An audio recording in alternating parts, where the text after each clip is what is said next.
Okay, we're shifting gears now. Welcome back. Now what we're talking about is your business and your financial plan and the linkage between the two. This is not for your 6-minute presentation at the Investor Showcase, but it is for the panels that you're going to be working with during In Residence. And again, as I said before, it's of paramount importance when you're working with your impact investors. So the goals for this submodule is to communicate with your existing and prospective impact investors efficiently and effectively about the links between your business plan and your financial plan and the social impact. It's a way to employing relevant metrics to tell your story effectively and guide your own internal decision making. And you can prepare the necessary documentation, including your final financial projection summary, along with your metrics along the impact pathway, and what your financial investor return metrics might be. So let's get started. First and foremost, why do we insist upon audited financial statements? Well, fundamentally, it sets a credible baseline, and your financial projection should tie to those audited financials. So now we know that everything is synced up and is from a baseline that everybody understands very, very clearly. Moreover, your financial statements then describe accounting policies and other critical notes that will be important to your impact investor. What's your revenue recognition policy? Are there leases or other long-term debt? What's the ownership of your organization? And if there are any investor preferences, they'll be specified within the audited financials as well. Now, stress the revenue recognition and reporting of that because it's very important for clarity's sake. So we always contrast earned income with contributed income. Earned income is from the sales of your products or services. Contributed incomes are gifts, grants, donations, and so on. Products and services versus donation and grants. Contributed, when you're a for-profit company, the contributed income should be accounted for below the operating profit line. So your for-profit impact investor is looking for when your earned income is sufficient to be able to get you to a break-even point. Contributed income will be required to continue with your providing you with the amount of capital that you require, but over a period of time they're expecting the contributed income to diminish as a percentage of overall revenue and the earned income to increase. If you are a nonprofit and expect contributed income to be your primary source for a long time, then what is important there is to separate the types and who it's from so people understand what portion is committed, what portion is uncommitted, those that are grants that have specific requirements for outputs or program-related investment. So there's a clarity about what type of contributed income is coming into your organization. Now, just a word about PAYGO. We're seeing PAYGO everywhere, and it's a terrific capability that really enables rapid market adoption. But what we're also seeing is that their revenue recognition types are vastly different. I worked with 4 different organizations in the 2017 accelerator, and every one of them was different. So it could be that the revenue is recognized ratably over the term of the contract. It could be that you recognize the product portion up front. So for example, if you have a solar home system, you recognize the product portion even though the customer is paying over 12, 18, 24 months, and you recognize the financing aspects of the revenue over that period of the contract. We saw a case where they passed through, from a revenue perspective, the hardware. So they were simply buying the hardware and passing it through and never recognizing it as revenue, but the product margin and the financing was recognized over the term of the agreement. And there might be many more. So this is a really interesting and important part of what you had. But the most important thing is that you're explicit with your impact investor as to what your revenue recognition methodology is, and make sure that your cost of goods are tied to that, so that there isn't a misunderstanding that creates anxiety or doubt. You're always going to have to consider the impact on cash flow. So when does the customer pay? When are you obligated to pay on your financing aspects, and how much? So a lot of digging in this part of it here for people who are interested, have this part of their business model, and it's important to be very explicit and accurate. Now let's go back to our friends Carbon Roots and look at what a high-level overview that might be found in the business plan. So here they have 3 years of nice revenue growth. And because they're bringing this automation into it, you're also seeing the gross margins grow from 5% to 49%, and an operating profit through year 2 and 3. But that's not the only part that's important, because remember, they're buying that pyrolyzer and the other capital equipment to augmenting the automation in their production facilities. So there's a lot of CapEx that's being brought in. And so the cash flow from operations and the cash requirements are now suddenly completely different. So now, if you look at the cash flow statement, you'll see there's the operating activities and the cash flow based upon their operating profit. There's the cash flow based on their investing activities, and for Carbon Roots, it's explicitly the capital expenditures. And importantly, in this box here is the cash flow from financing activities. And now we're starting to get to the use of funds that correlates to our justifiable ask. In this case, you see there's unrestricted grants, unrestricted contributed income, new equity, and increases in debt. And what you see is that then provides the financing activities, which keeps them in a positive cash statement, even though the operational cash flow is negative. And this easy, quick summary helps the impact investor and the panelists during in-residence be able to understand your business and the dynamics of how the capital is going to be deployed and how the organization transitions from this relatively small organization to something larger, and continually improving gross margins, cash flow, and the payback for the capital equipment that's there. One more time, this is a summary of a summary, so you can take a look at this and use it as an example in your business plan slides.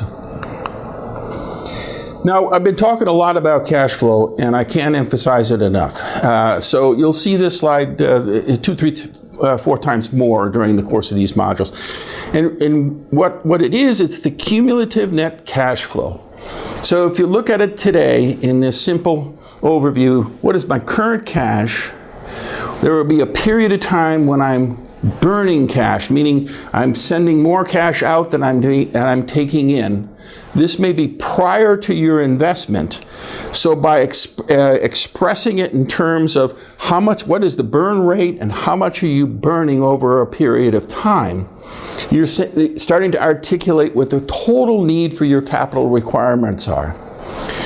That bottom part of the trough is the minimum funding requirement, and then you turn into a positive cash flow, even though you still may be negative from the perspective of without the funding that you're asking for.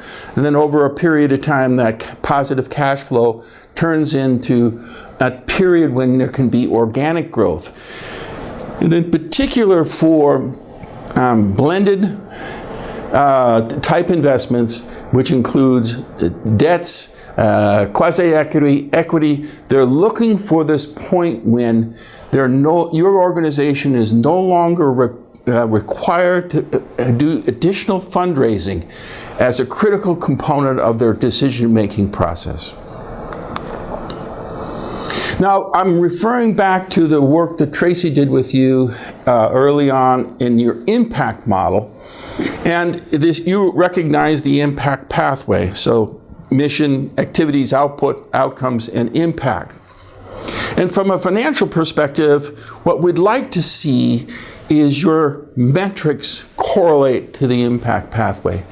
That is, operational metrics should correlate to your activities and outputs. Things like your quick ratio, other sorts of day sales outstanding, your renewal rates, and so on. Your business metrics would, again, it relates to your outputs and your outcomes. So What's the number of units sold? What's the number of beneficiaries or customers that are being served? And then your impact metrics, things that correlate to the Sustainable Development Goals or IRIS metrics or other sorts of things that we'd include. So we are now taking your business plan and your financial model, and we're linking that to a series of metric types, operational, business, and impact, that will help your impact investor understand that you have total control over the types of things and can do quick analysis of what is being most effective and whether you're achieving your goals. So let's dive down into each one. The first one is operational metrics. These are typical accounting type things. So what's your quick ratio? That is cash and marketable securities and accounts receivables divided by your current liabilities, payables and other current liabilities. This gives you a liquidity measure, and your impact investor is going to monitor and look for that liquidity measure to make sure that there's sufficient buffer for cash and so on that you're capital that you're going to need. Second example is a day sales outstanding. So again, this may be your receivables by your average daily sales, and the aging of those. Again, this is looks at the ability of your cash flow. Things like inventory turns. How quickly are you taking in inventory and getting it into the market? And then importantly, and perhaps subtly, the renewal rates for software as a service or other subscription products and services. What's the market absorption rate? Is it expansion? Is it upgrades? Is it renewals? So all of these things are really important to that type of business model, software as a service or a subscription business model, because that then gives the impact investor an understanding of what your real dynamic growth is. And lastly, the idea of the cost of customer acquisition. That is, everybody's spending money to be able to acquire these customers. And what people would like to understand is, what is it today and what is it going to look like in the future? Next is your business model, your business metrics. So these are typical things that people would normally do, but make them clear and choose the ones that are most important to your business. What's the number of customers, the number of units is sold, how many are new customers, how many are repeat customers. It's just a way of people understanding. Your revenue trends, what's your efficacy of your channel, what's your market share, those kinds of things. And if you're doing investments, including, should we say, production capacity, are your gross margins improving? Are your customer acquisition costs coming down? If you're investing in research and development, how much are you investing there? And isn't it delivering the type of returns that you're expecting? And of course, importantly, is the cost or the margin per beneficial outcome. So that could be the total cost of the customer served divided by the units or services provided. It gives an understanding of that, yeah, you actually understand what it takes to deliver that thing, or product and or that service in totality based upon your business model. Next, emphasize your impact model. This is extremely important. Every impact investor cares about this. They wouldn't be talking to you in the first place if they didn't care about this. So what we advise you is to correlate to the Sustainable Development Goals or IRIS metrics, clearly the lives impacted and links to your business model. And when we do high-level presentations like the 6-minute pitch that you'll do it in residence, and or your introductory pitches that you might be doing to impact investors, we recommend that you link those to the high-level Sustainable Development Goals so that people understand the correlation there. Now, it's important to understand your investors' priorities as well. And there's IRIS metrics that some impact investors are focused on. But we've also seen organizations like Tonic and Gin actually break down this Sustainable Development Goals and IRIS metrics as to what their internal goals are for their portfolio management. And there's examples of the Tonic breakdown that's available to you as a resource. And even occasionally we see the Sustainable Development Goals or an IRIS metric actually specified within the term sheet. That is, we want to achieve these level of outcomes as part of our commitment of capital. So again, focus on these make sure that there is alignment with your impact investors. Use these sort of published metrics to better understand where you think you're going, and then make sure that you correlate them to your impact investors' internal portfolio priorities. Now, there's things that are beyond SDGs and so on. So think about or consider then using an impact investment leverage calculation. So what is the profitability or cash flow improvements over time? So if I say the increase in margin per beneficial outcome, that might be very important to a financial first investor.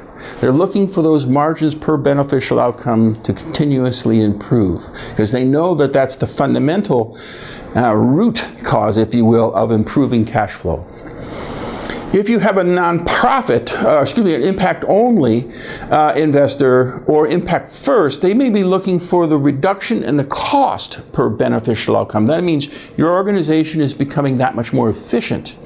And they want, if their objective is to see more beneficial outcomes over time, they'd like to see that more beneficial outcomes come more efficiently and with requiring less capital.